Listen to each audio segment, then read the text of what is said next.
meron ng inirekomendang kakasuhan ng mga senador at dating senador sa draft report ng Blue Ribbon ni Ping Lacson. Sino-sino ang mga senador na to or dating senador? Pero si Tamba, hindi kasama.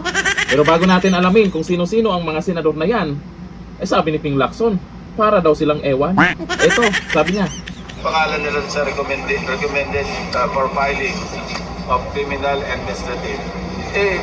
Pinapailan na nga sila eh. Yun ang ano, yun sa akin, that's the sensible part of it. Kung hindi namin recommend, ililisiga na nga. Saan naman kami lulugar nun, di ba? Para naman kaming ewan. tama ka dyan. O hayon dito sa balita ngayon, Romualdez hindi kasama sa inirekomendang kasuhan. Draft report ng Blue Ribbon ni Ping Lacson. Iniisa-isa ang mga pangalan. Ito, kilalanin natin kung sino-sino ang mga yan.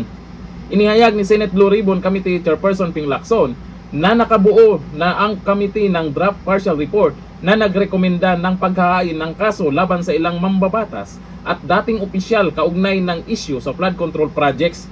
Ito, magugulat kayo kung sino-sino.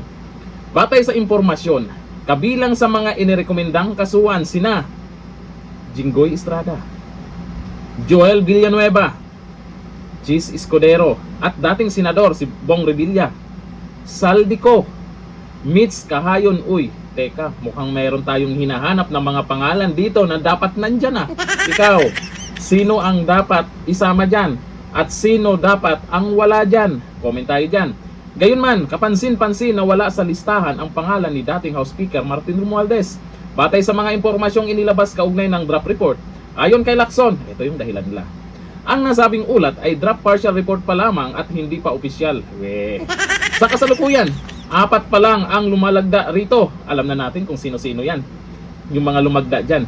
At kailangan ng hindi bababa sa 11 pirma upang maiharap ito sa plenaryo ng Senado. Ang tanong, aabot ba sa 11 pirma yan? Kasi yung 4 na pumirma ngayon dyan na senador, may idea na tayo kung sino-sino ang mga yan. Malamang nasa majority yan. Pero yung ibang nasa majority ha, mukhang nagbago na yung timpla nila ha. Kaya dito, sa ginagawa po ni Ping Lacson, nakikita naman natin kung ano yung mga galawan niya. Maraming bumilib sa kanya noon kay Ping Lacson kasi magaling mag-imbestiga yan.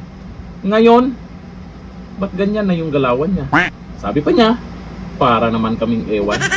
Siya mismo may sabi niya na. Kasi marami pong nag-react dito sa balitang to dahil meron talagang inaasahan o may inaabangan na dapat managot sa maanumalyang flood control project na yan. Para sa akin, ang dapat na nandyan, si Tamba.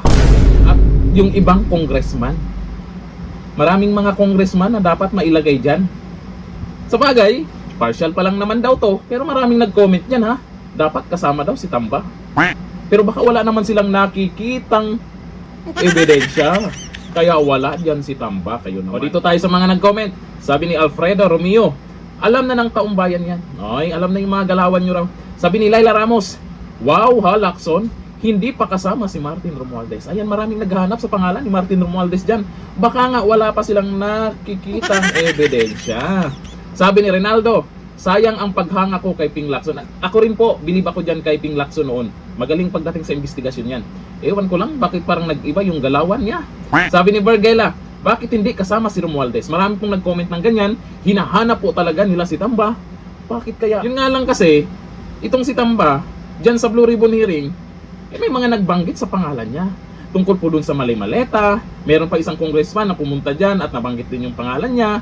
At si Saldico, nabanggit din yung pangalan.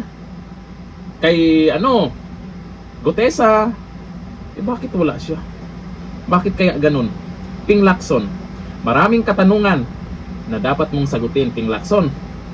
Maraming bumilib sa'yo nakaraan. Pero ngayon, ewan ko na lang. Hanggang dito na lang, thank you. Bye-bye.